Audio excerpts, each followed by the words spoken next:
Boa noite a todos. Boa noite. Ela tinha perguntado quem está aqui pela primeira vez. Eu só fiquei quietinha para não chamar muita atenção, mas já chegou exibida.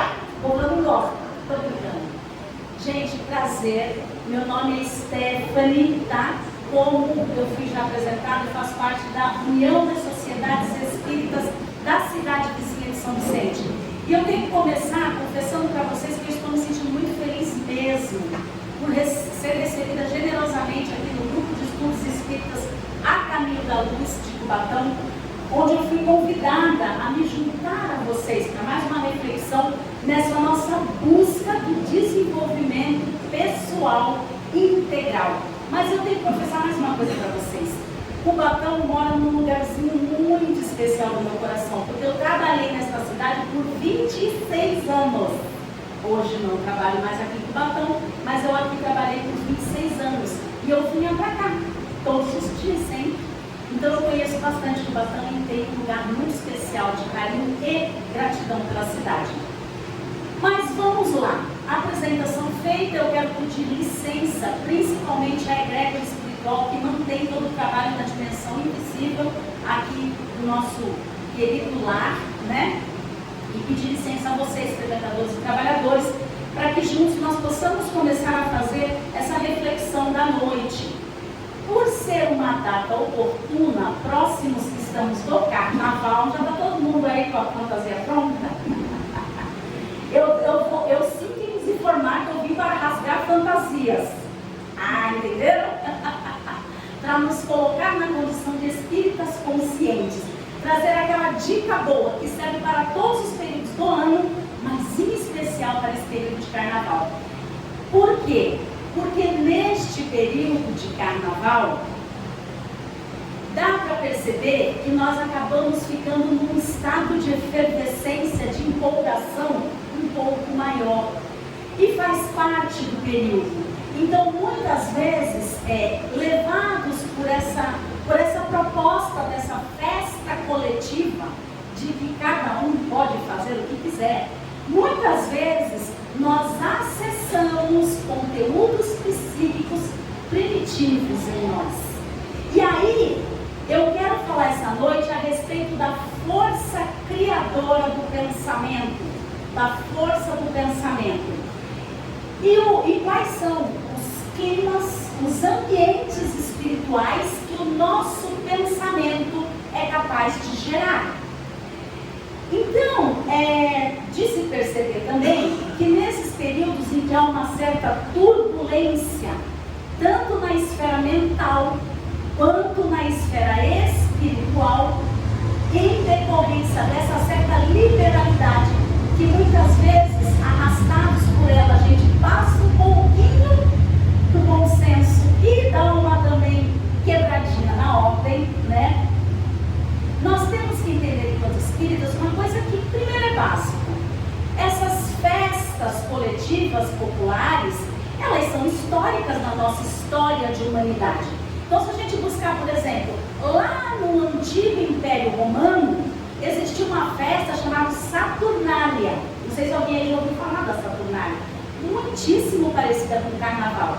A Saturnália era uma celebração de aproximadamente 7 dias, dependia do governante. Teve governante que dava 3 dias, 5, no máximo foram 7 dias de festejos, em homenagem ao deus Saturno, conhecido como deus da agricultura e da colheita. Então, no período da Saturnália, era um período em que se comemorava uma transição para um novo ciclo. E o que acontecia durante esses festejos? Algo muito parecido com o nosso carnaval.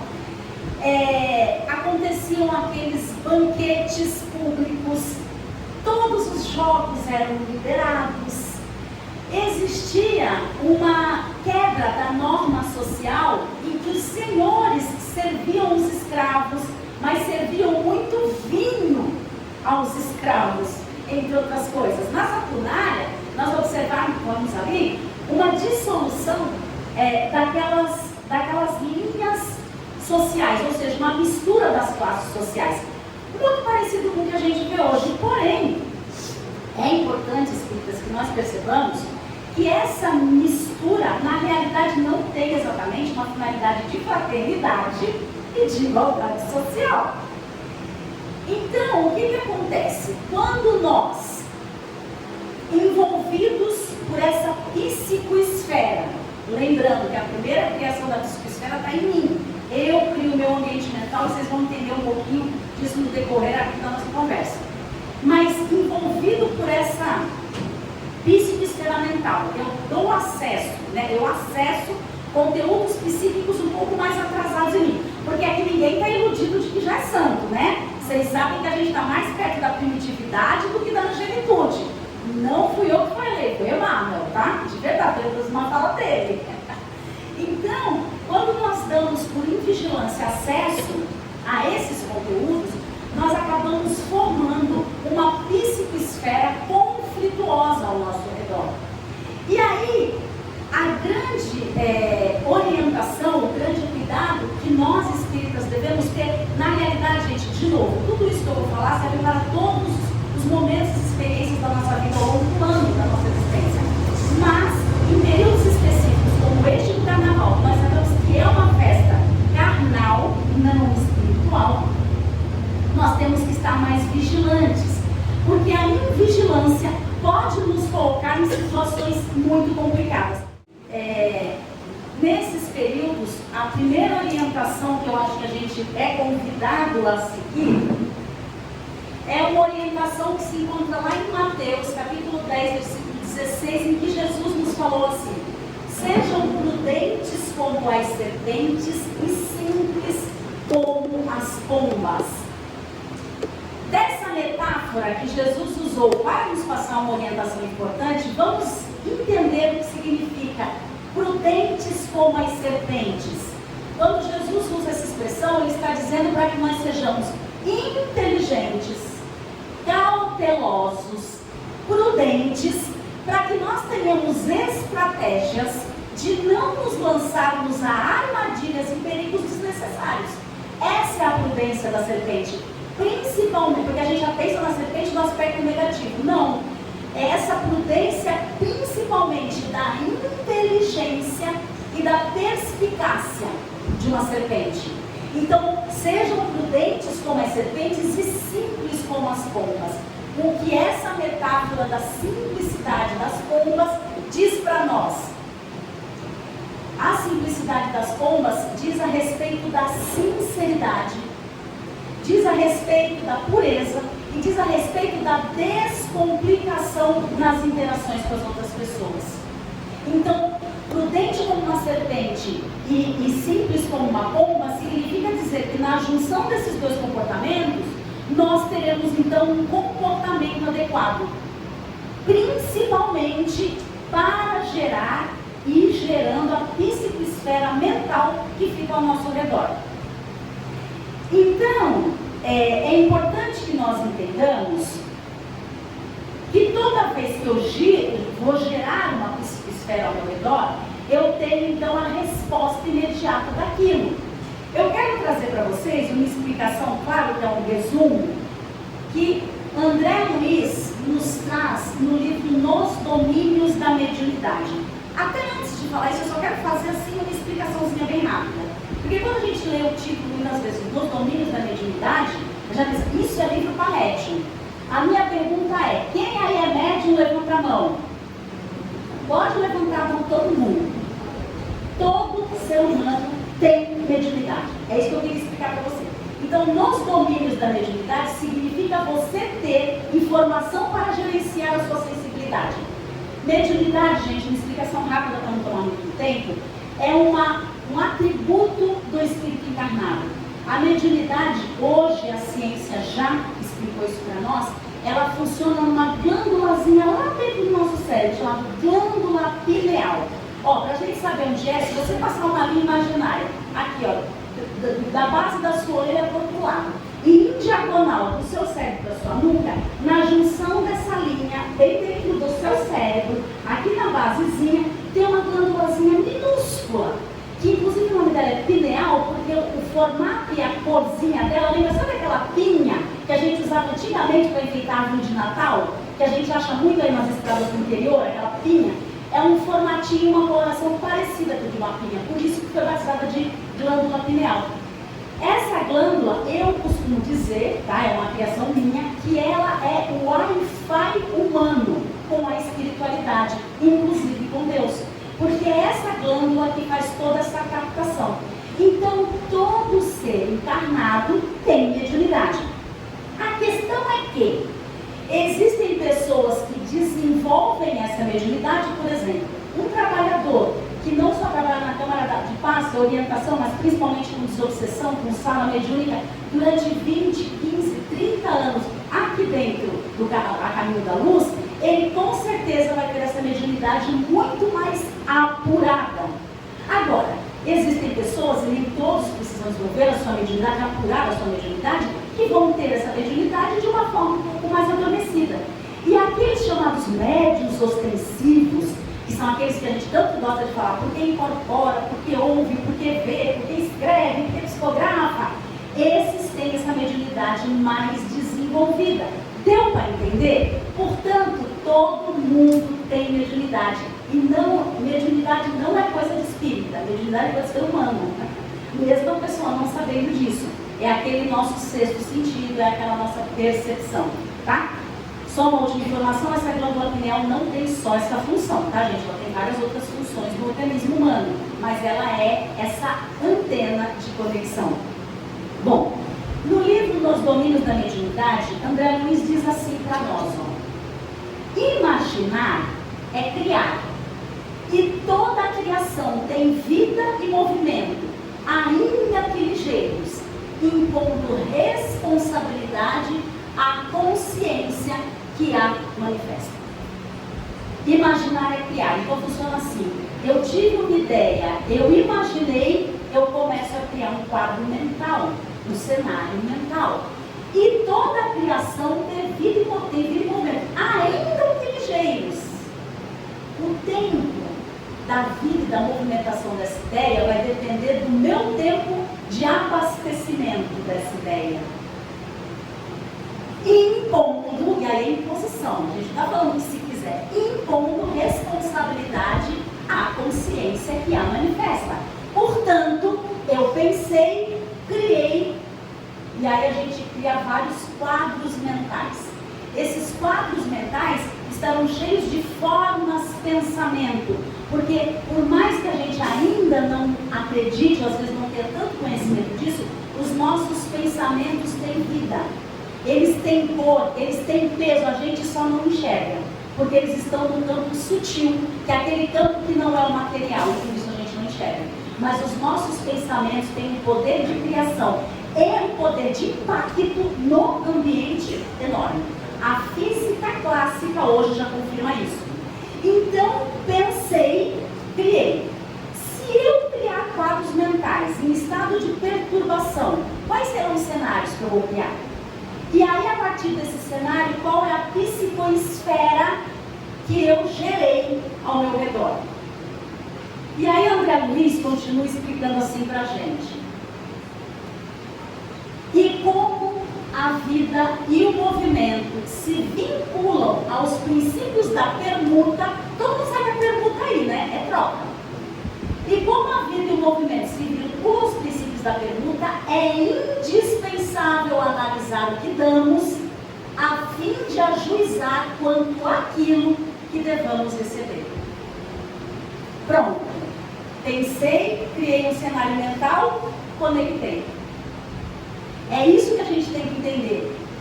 Atende aos princípios, é uma lei de troca. Portanto, o que eu estiver pensando, eu plasmo no ambiente e todas as outras energias que estiverem na mesma frequência conectarão, sejam elas encarnadas ou desencarnadas. Ah, então é todo mundo que está no ambiente? Não, só quem estiver na mesma sintonia.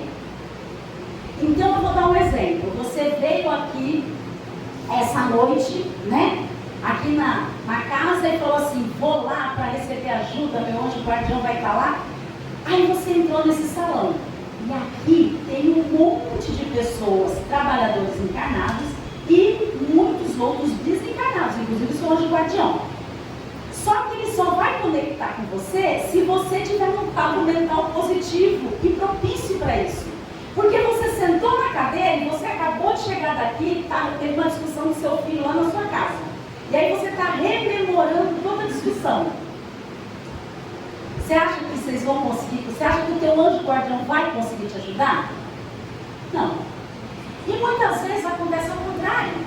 Você espírita está dentro de um, que eu chamo, não sou eu que chamo, na verdade essa expressão existe, é trabalhada pela psicologia, um negócio chamado espiral do conflito.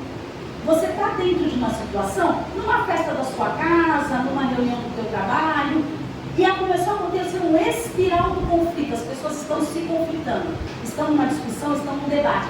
Se você mantiver a calma, selecionar os seus pensamentos e tiver propósito do que você quer fazer, sem perder de vista esse propósito, você não entra no espiral do conflito. Então, lembra aquela frase que a gente ouve assim? Tem muito, nas redes sociais a gente recebe direto. Não é a água que está ao redor que afunda o navio, é a água que entra no navio. Vocês já ouviram essa frase? É exatamente isso.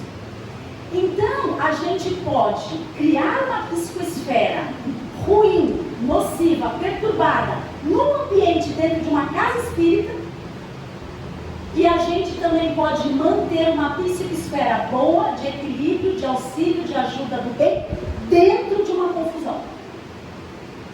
Por isso que diz, e como a vida e o movimento civil com os princípios da permuta, é indispensável analisar o que damos, a fim de ajuizar ou daquilo que devemos receber. Logo, dadas essas explicações, a gente consegue entender o seguinte, que o grande desafio humano para esse período, mas como eu falei, para toda a nossa vida, é selecionar o que nós pensamos.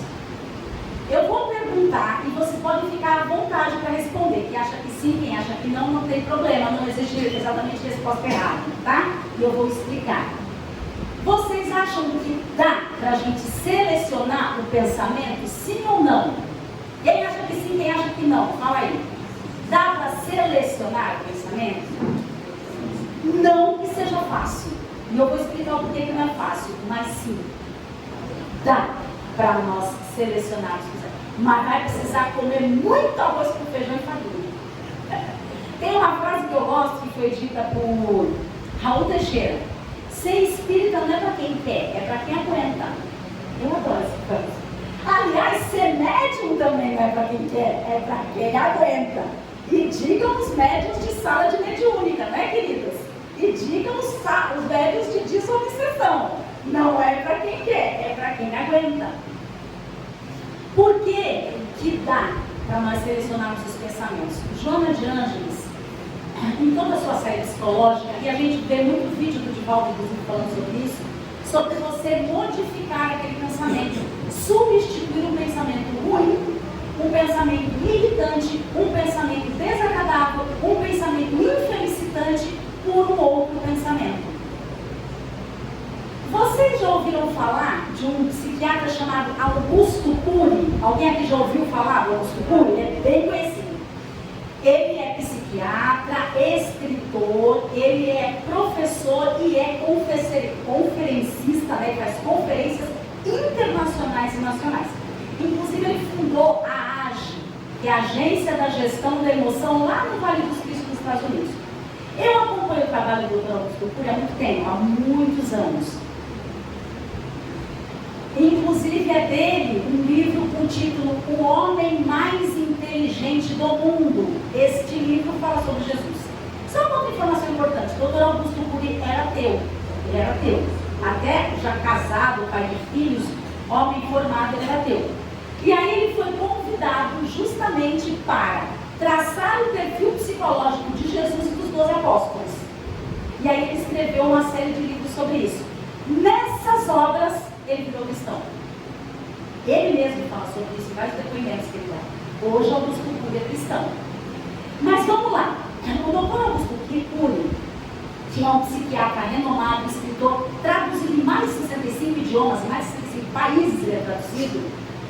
Ele criou uma técnica, inclusive agora, final do ano passado, ele esteve no Med, lá na Ponta da Praia, fazendo uma conferência, um seminário sobre gestão da emoção. E eu tive a felicidade de poder ir, estive lá. E nesse seminário ele tem várias técnicas, mas ele falou também sobre essa técnica que eu vou ensinar para vocês agora.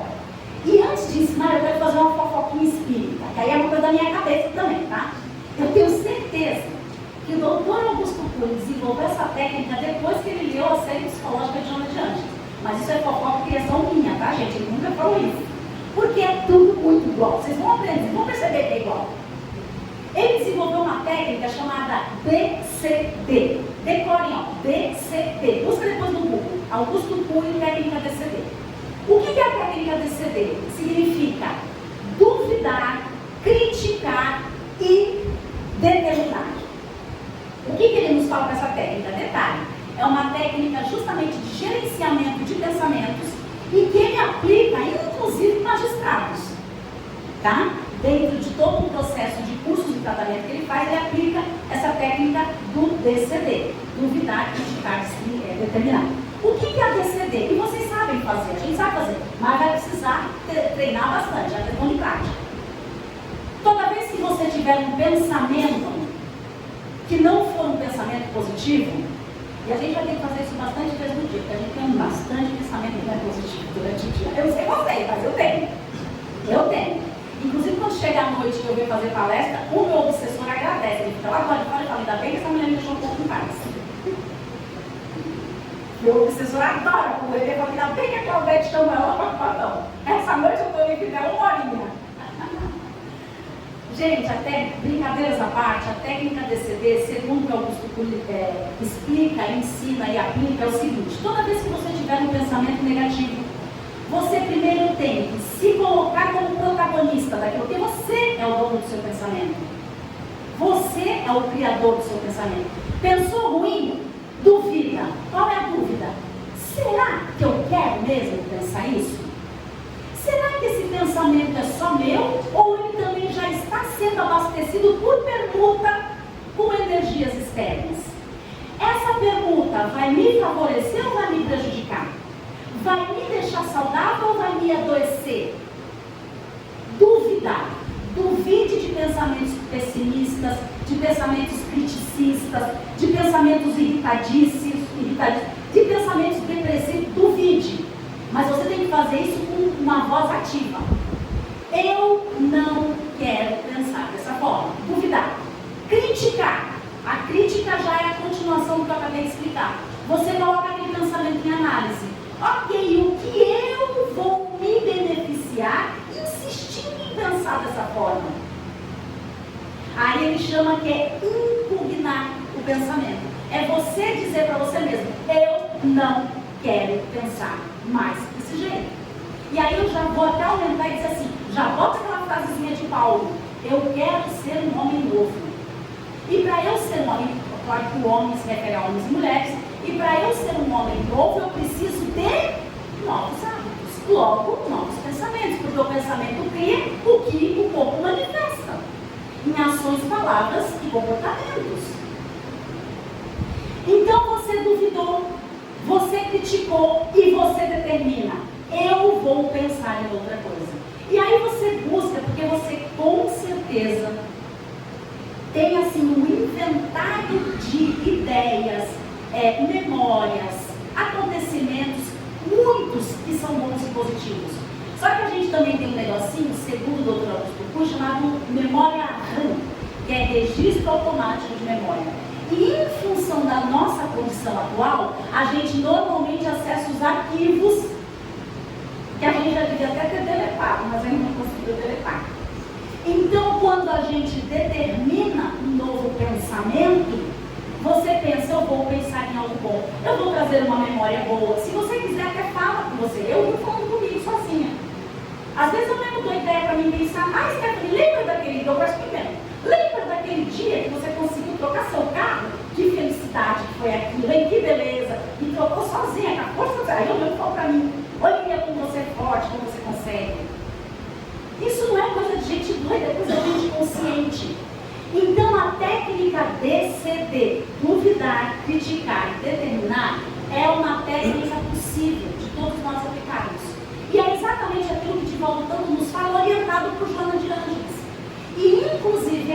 Emmanuel, no livro Pensamento e Vida, que foi psicografado por Chico Xavier, ele explica para a gente exatamente como é que funciona esse processo.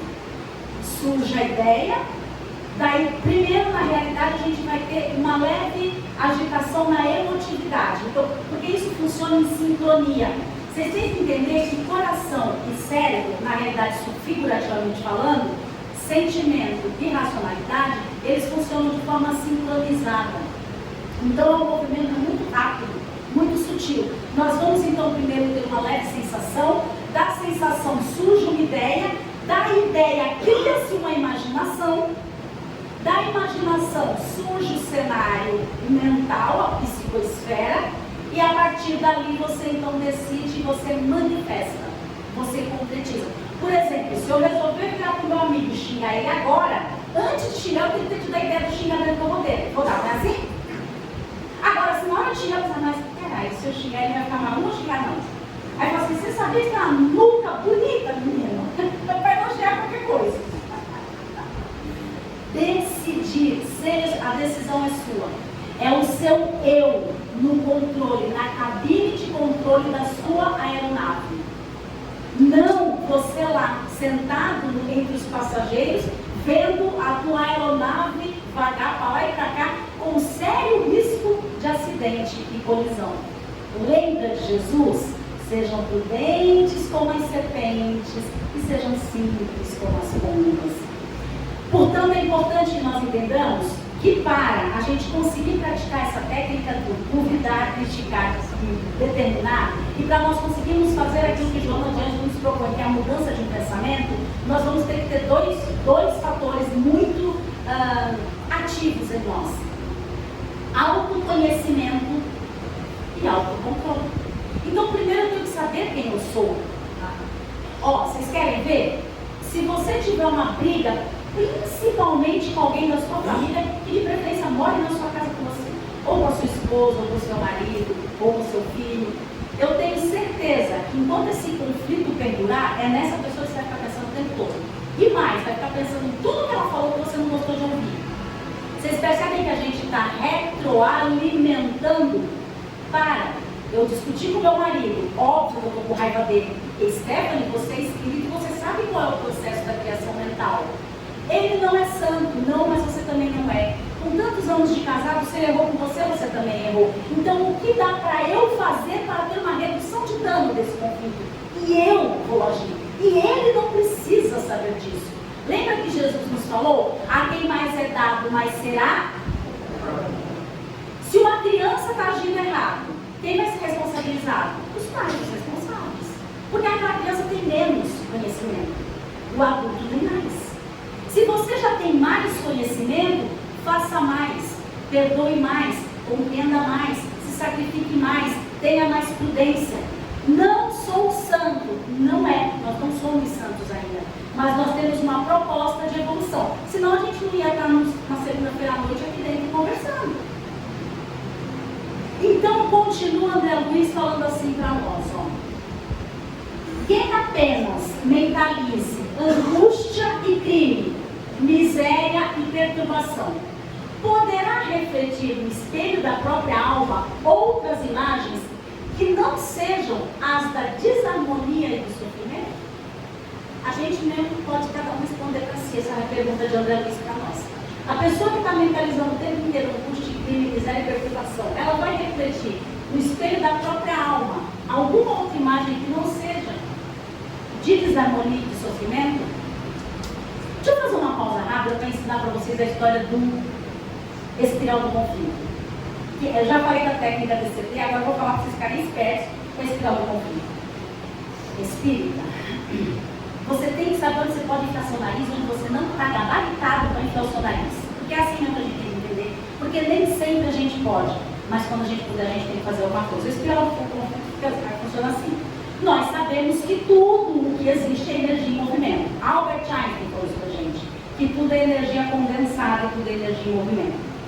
Então, quando começa um conflito, um atrito, em uma circunstância, em uma situação, um acidente que aconteceu, ou duas pessoas discutindo, ali se forma um campo energético em forma científica. Por isso que o nome é espiral do conflito. E aí, sabe o que acontece com esse campo energético? Ele vai puxando para o centro dele tudo que conectar com ele. É a sintonia. Então eu vou contar uma história que com certeza você já passou. Alguma vez na vida já teve duas pessoas que você gosta de discutir, ou na sua família, ou dentro da sua casa, numa festa, e você gastou horrores para organizar e o povo vai quebrar o pau dentro da sua festa. Aí estão brigando, aí você fala assim, eu vou lá separar. Não dá 2 minutos, ao invés de 2 tem 3 brigando. Espiral do conflito. Você acabou de conectar. Eu brinco porque é bom quando tem briga de marido e mulher, né? Aí tua amiga está brigando com o marido dela não vai vir com a sua cara. Aí você vai lá defender sua amiga, olha, você está sendo estúpida. Ele fala assim, cala a boca, sua mal amada. Acabou, chamou a gente de mal amada, já entrou nesse espiral do conflito. É difícil, olha, se você é espírita, se você é chamada de mal amada, você continuar prudente como a serpente e simples como a pomba. Vocês percebem? É uma questão, por isso que a serpente é questão de inteligência e cautela. Se o casal está brigando, jura mesmo, se o homem já está maltratando a esposa que convive com ele, você jura mesmo que eu, Stephanie, consciente, vou achar que ele vai dizer assim para mim, claro que ele vai me dar um abraço? A gente é infantil quando a gente pensa isso. Mas eu fui lá e você vai me dar, mas você já tem que ir esperando que você vai ser ofendida. Já, por isso que eu falei, você sabe onde a gente pode enfiar o nariz. Porque se você não estiver preparado, não vai, você vai piorar. Você vai piorar. E a gente não se apercebe. É por isso que um bom estudo da doutrina espírita, como acontece aqui no Caminho da Luz, é para a gente ter esse tipo de know-how para viver com mais qualidade de vida. Para nós vivermos melhor e para nós sermos melhores. E aí nós conseguimos criar essa psicoesfera do bem ao nosso redor. Porque tem uma coisa que é básica, é que a gente vive dando cabeçada no mesmo lugar. Não tem como produzir o bem utilizando ferramentas do mal. Aí você fala assim, eu quero a paz dentro da minha casa, eu vou chegar e botar todo mundo para fora. Não, peraí, que eu vou agora fazer as pazes com ela, mas eu vou falar isso de verdade. Não estou indo fora da verdade, eu vou dar uma cacetada nela psicológica. Vocês percebem quanto a gente usa ferramentas do mal com a argumentação de que a gente está tentando produzir o bem? O bem só se produz com ferramenta do bem. Quais são as ferramentas do bem? Amor, perdão, compreensão, tolerância, humildade, indulgência e muito sacrifício. Senão não tem como. Aí outra coisa, além do sacrifício, a persistência e a resiliência e por aí vai. Para finalizar, que a gente já está quase dentro do tempo, então, só para encerrar, é óbvio que esse aqui não é o texto completo, por conta de só meia hora que a gente tem para a palestra. André Luiz, então, encerra essa ideia dizendo assim para a gente: é da forja viva da ideia que saem as asas dos anjos e as algemas dos condenados. Vocês sabem o que é uma forja, né? Forjar significa produzir, significa fazer, né? Então, é da forja viva da ideia, é da produção viva da ideia que saem as asas dos anjos e as algemas dos condenados. É a partir da tua criação mental que você vai ascender, que você vai se libertar de dores, ou então amenizar dores, ou você vai se prender a vícios, a sacrifícios e as situações que te machuquem e adoecem. É da forja viva da ideia. Eu falei que nós não somos santos, não somos, mas anjos nós já podemos ser. Porque a gente tem essa ideia equivocada de que anjo é aquele ser com asas e auréola e todo resplandecente. Não! O seu guardião não é um ser, nem espírito bom ele é ainda. A gente tem a ordem da escala evolutiva: espíritos impuros, espíritos bons e espíritos perfeitos. Né? Então presta atenção, sabe quando alguém te ajuda e você fala assim, nossa, realmente essa pessoa foi um anjo na minha vida nesse momento. A gente encontra vários anjos, encarnados e desencarnados, ao longo da nossa trajetória. E por vezes nós somos os anjos. Só que aí que está, para eu me aproximar dessa angelitude, eu tenho que querer ser um anjo. Por mim, porque é o melhor para mim e porque eu vou gerar bem ao meu redor. Então eu tenho que ter essa determinação, e para eu ter essa determinação, eu tenho que entender que tudo aquilo que eu penso reiteradamente, ou seja, frequentemente, vai criar a minha realidade. E que nós podemos e devemos sempre substituir pensamentos ruins para nós, porque primeiro nos prejudicam, por pensamentos bons que nos beneficiem.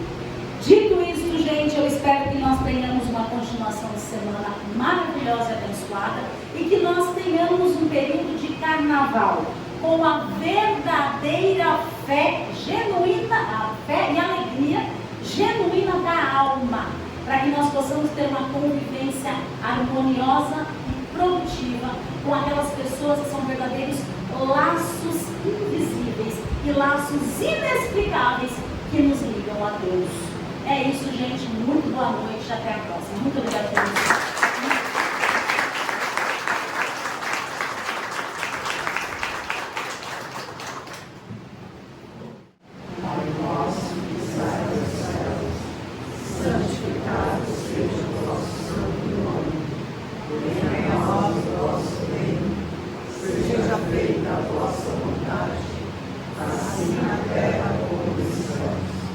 O pão nosso de cada dia nos dai hoje, perdoai as